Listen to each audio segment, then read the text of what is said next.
Hi guys, welcome back to my channel. I'm Kat, and today I'm going to do my January wrap-up. So I actually had a lot of fun reading in January. I read some surprises for sure.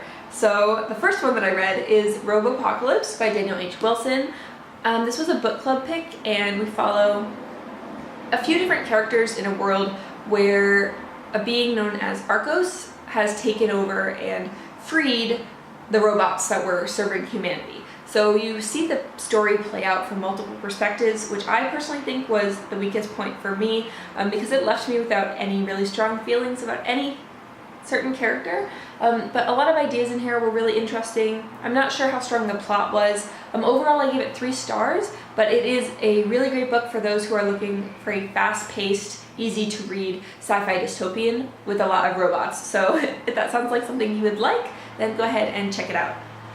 Okay, now completely switching gears here. The next book I read is When I Hit You by Mina Kandasamy. So this is a completely different type of book than Robopocalypse, of course. This is a nonfiction memoir by Mina Kandasamy about when a woman marries a husband who she thinks is going to be great to her and who has a lot of the same ideas as her about feminism and about kind of politics and society, and then once you are trapped in the marriage, how things can very quickly down spiral. So I had a different idea, I think, of what this book was than what it is in reality, if that makes sense.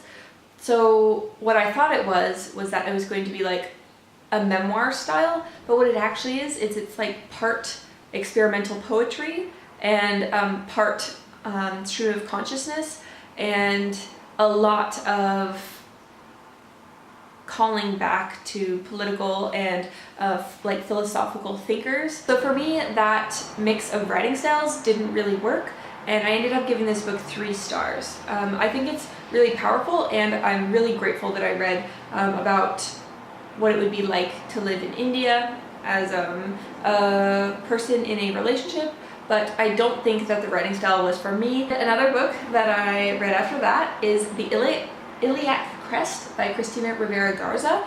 So this is translated from the Spanish by Sarah Booker. So this one I heard about from Jen Campbell, and it's blurbed as 2 women show up on a men's doorstep at night in the rain, and then he brings them inside and they start to ruthlessly question him about gender and tell him that he might be a woman. So again, I had a lot of ideas going into this, that this was going to be like a fierce dialogue between 2 women and a man about what gender means and where lines blur, between the sexes.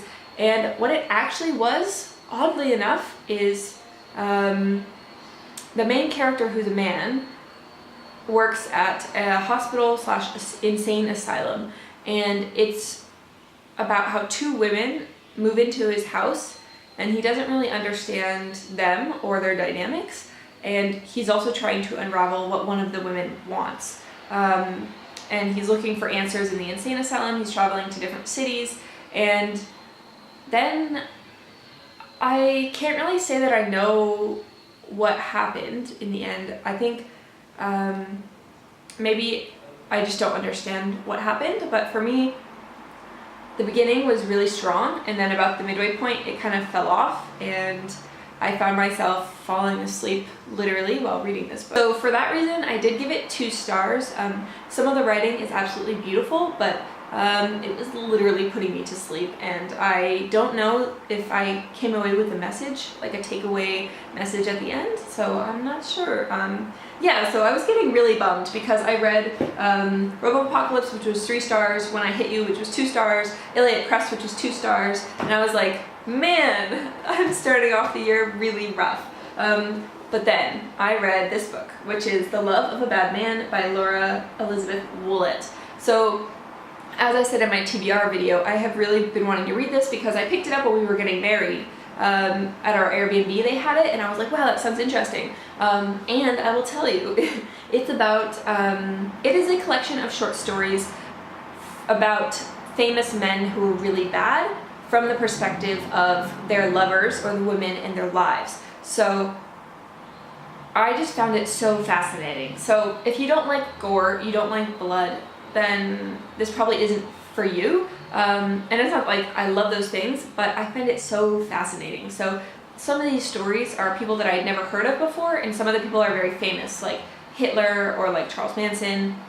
And the author is so clever because each single vignette is in a completely different voice, and you can get a real feel for like the relationship between the two main characters, and also like what they're thinking, and how some of the characters were tricked into it. Some of them, like, it was a side effect of like just being in a relationship with that man, and some of them were like the one who wanted to perpetuate the violence. So I just found this book fascinating, and for that I gave it 4 stars. I read it so quickly.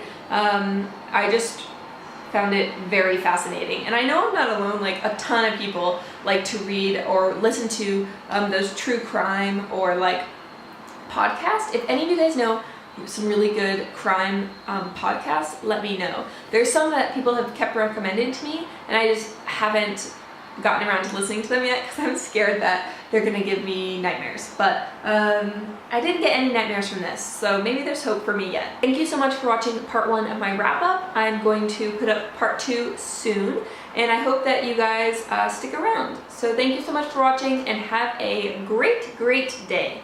Bye!